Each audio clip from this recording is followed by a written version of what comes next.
Hey everyone, I'm Dan and welcome to Disney Decoded. Most Disney attractions get one chance. If they underperform, they get replaced.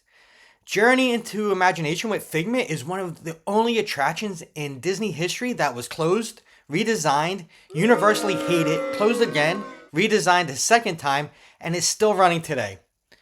The ride you can board right now in EPCOT is the third version of the same attraction, each one built partly on the bones of the last. And the reason Disney kept trying to fix it instead of abandoning it entirely comes down to one small purple dragon that guests refused to let go. Today we're decoding the engineering, the disasters, and the unlikely survival of one of EPCOT's most beloved and most troubled attractions.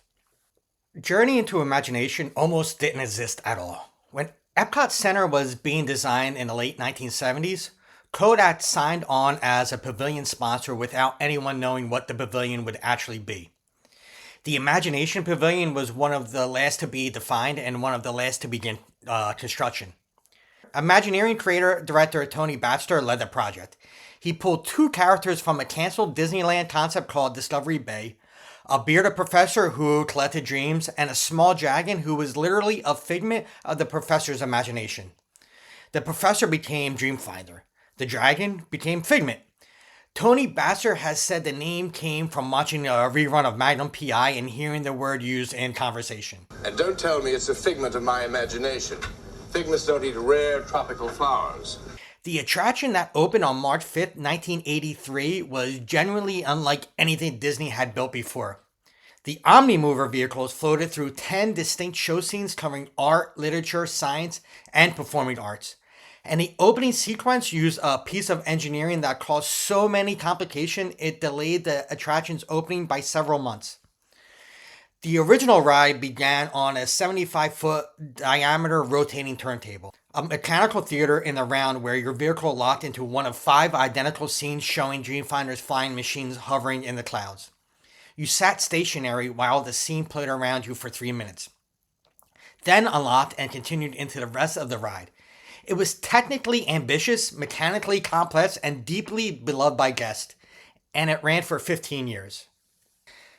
Here's the part almost nobody outside the Disney fan community knows.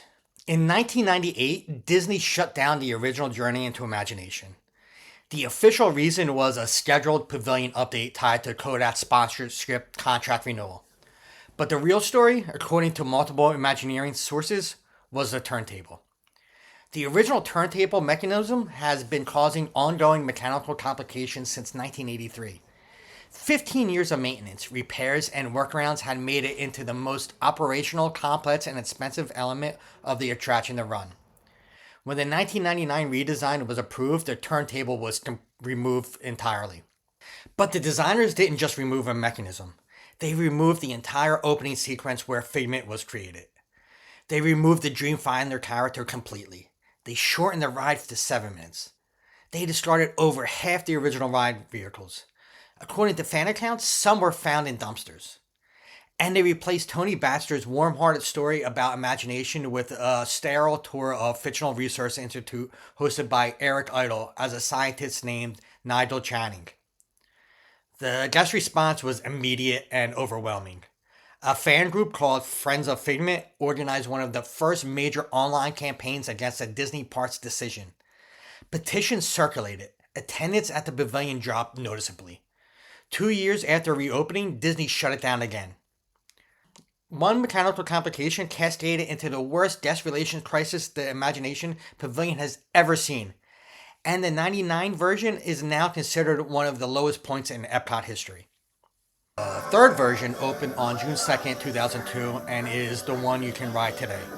Disney brought Figment back as the central character, restored a version of One Little Spark, and kept the Imagination Institute framing from the 99 version, but made Figment the chaos agent disrupting the scientist show rather than a background character. The turntable was not rebuilt. The Dreamfinder was not brought back. But Figment was front and center in every scene, and the attraction finally felt like it was about something again. What's remarkable is what survived across all 3 versions. The building's iconic glass pyramids had stood since 1983. The leaping fountains outside, jets of water that appeared to arc through the air in silence before landing, have run continuously since the original opening. And the Omni-Mover style ride system, scaled back from the original, is still carrying guests through the pavilion today. The ride has also quietly accumulated Easter eggs honoring what came before. Inside the current attraction, one of the office doors reads Dreamfinder, a direct nod to Dreamfinder. And starting in 2020, the Figment animatronic gets dressed in a holiday sweater every winter season, a small detail that has become one of the more charming annual traditions at EPCOT. And Figment's cultural presence has grown far beyond the pavilion itself. A portrait of Figment appears as a frame painting in Pixar's Inside Out. He appears on a carnival banner in Toy Story 4.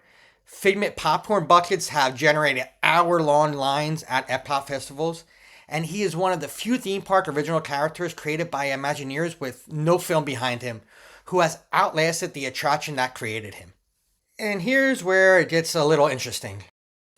As of 2026, there are active rumors that a fourth version of Journey into Imagination may be in development. New Disney CEO Josh D'Amaro took over in March 2026 and has already faced stakeholder questions about Figment's future. Electrical work permits filed at the Imagination Pavilion in 2024 and 2025 have fueled speculation about what Disney is planning. And speculate wildly. Tony Baxter himself, the original creator of Figment, has been publicly vocal about wanting another opportunity to reimagine the ride. Nothing is confirmed, no announcement has been made. But if Disney does try it again, it will be the fourth time they have attempted to get this right. That's either a testament to how powerful this character is, or a warning about what happens when you get something wrong and spend decades trying to fix it. Maybe both? I don't know. Journey into Imagination with Figment is easy to walk past as an outdated relic of Epcot's early years. But it's actually the survivor of one of the most dramatic guest backlash stories in Disney Parks history. A story that started with a mechanical turntable, ran through a disastrous redesign, and ended with a small purple dragon that guests refused to let Disney take away. Next time you ride, look for the Dreamfinder door. Think about the 75-foot turntable that used to spin where you're standing, and remember that the character sharing this attraction with you was almost erased entirely, and came back anyway. Did you ride the original Journey into Imagination with Dreamfinder? And do you think Disney will ever get it right with a fourth version? Let me know in the comments, and be sure you're subscribed with notifications on, and you'll see me in the next one. Bye.